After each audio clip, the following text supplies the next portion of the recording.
So we just talked about how to establish a relationship with a brand, which means establishing a relationship with people who work for them.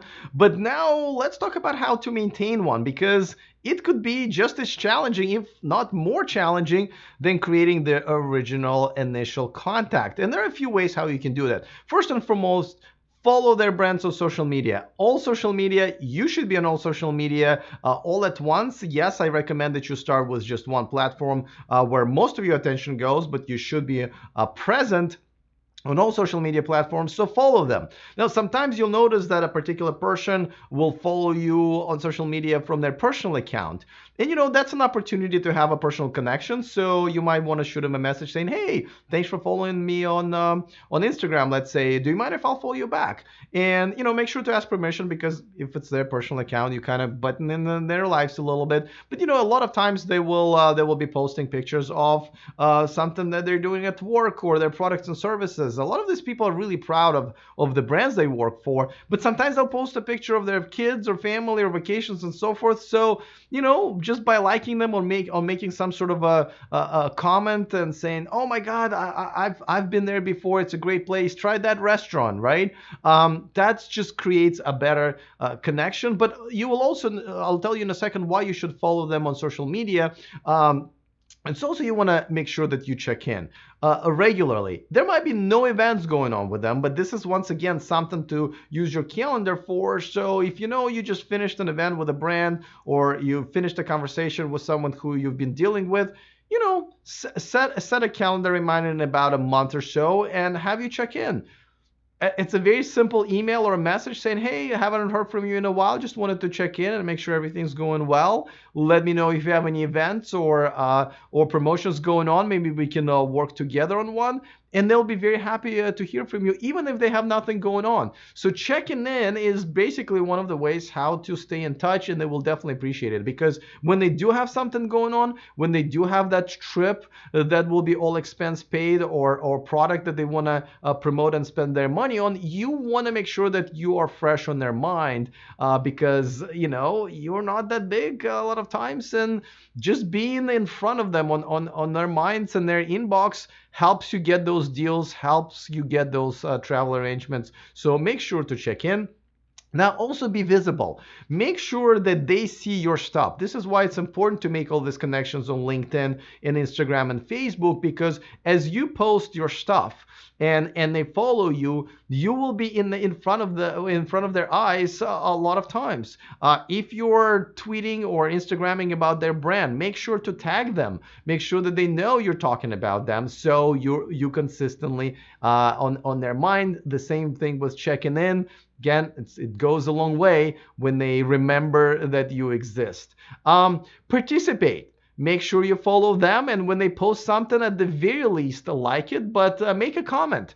It doesn't even have to be anything in particular, just saying, "Yeah, love this product," or "Hey, great to see you guys kicking some butt," because they know that maybe you're not exactly trying to start a conversation or making some sort of a profound statement, but they know that you're helping that image or that video that they posted do much better on social media, because a lot of times engagement, likes, make that content, stay alive longer or get more views. So they know that, and they appreciate your participation. And once again, you are on their mind, and that's important. Say hi. Say hi, not just online, which is important, but if you see them at the event, or even if you don't see them at the event, make sure that you maybe call them and say, "Hey, I'm at this car show or this expo, and are you here?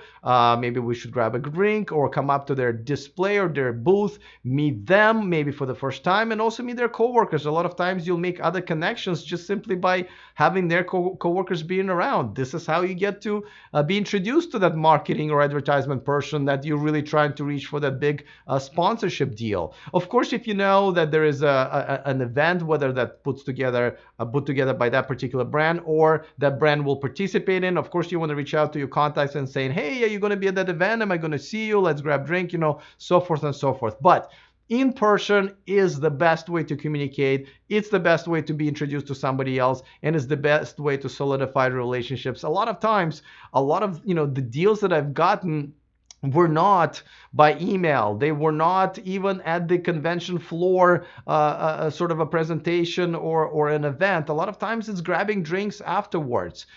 People want to hang out.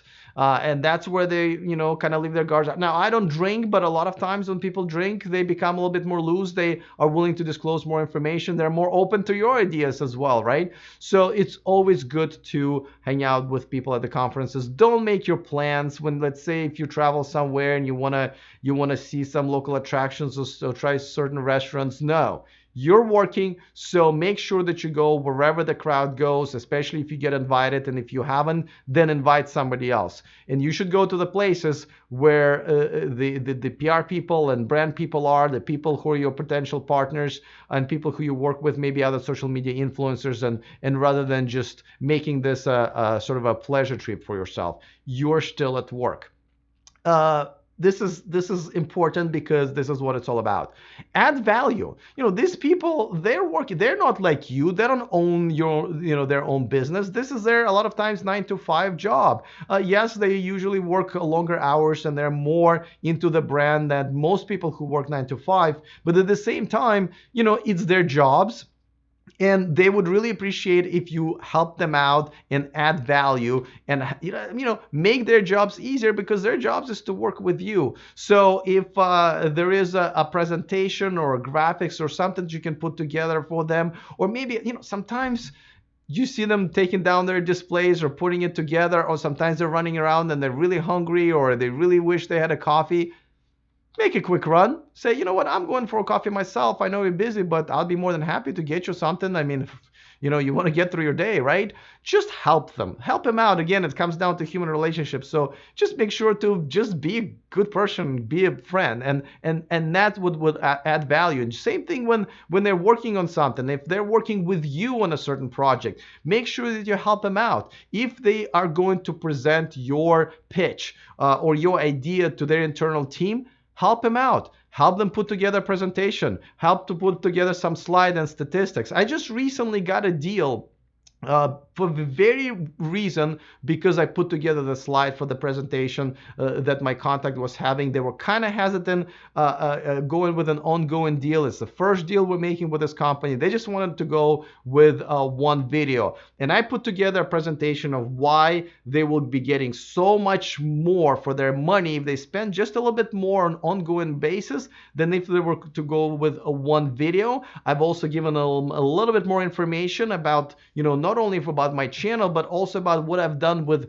other brands that's very similar. I helped them with a presentation. They did it in front of their team, and I got a ongoing deal with them. So add value, help them out. And last but not least, just like in regular life, don't burn bridges.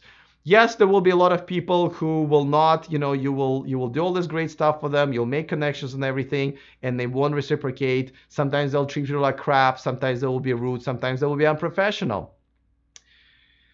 Don't burn bridges anyway. I mean, there's absolutely no benefit ever to burn a bridge. So don't, no matter how hard it could be, no matter how much you want to tell them what went wrong, because again, these are all human beings and they're at work, and you don't know what's going on in their homes. You don't know what kind of issues they're having, whether personal issues at home or health issues. Maybe they're under stress. Maybe they have some sort of mental health issues. Sometimes they're anxious or stressed out or you don't know. So be a little compassionate. Just tell yourself, this is not personal. There's probably something going on. I'm just going to back off and maybe kind of come around in another month or two and see if they're in a better mood. Or maybe there's somebody else in their position that you're going to be working with. But don't burn a bridge, because you burn a bridge with a person, you're burning a bridge with the brand, and the other way around, you burn the bridge with this person, they go to work for another brand, and now that bridge is burned as well. So there's absolutely no benefit to burning bridges. There's only you're only going to be limiting yourself. You're only going to be doing disservice to yourself. A lot of times, those people, they just don't care. That's why they act that way. So please don't burn any bridges. But let me just circle back and emphasize once again. You're maintaining a relationship with the brand, but really you're maintaining a relationship with all of these people. Make sure that you enjoy your communication.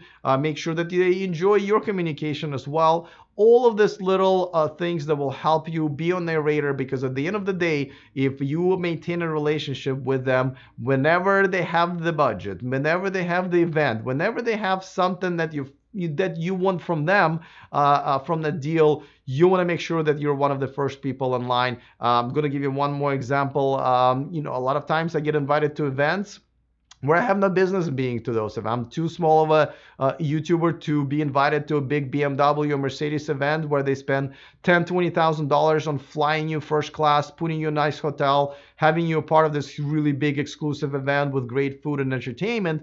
But because I've maintained relationships with some of these people, because I consistently in front of their faces, because we had good personal conversations. A lot of times they're like, you know what? We're going to give this guy a chance. He's going to be a bigger YouTuber at some point, but right now we have a couple of spots that are empty or somebody quit. We're going to give it to this guy because we want to grow a relationship with him as he grows his channel. And over time, he will be a benefit for us, even though maybe right now he's not worth the money we're going to invest. But we have the budget. It doesn't hurt us, but we will gain hopefully a social media friend in the future, and he'll do us a favor at some point. So make sure you're established and maintain the relationship, and it will definitely help you out. And this is essentially how you get to being a full-time social media influencer.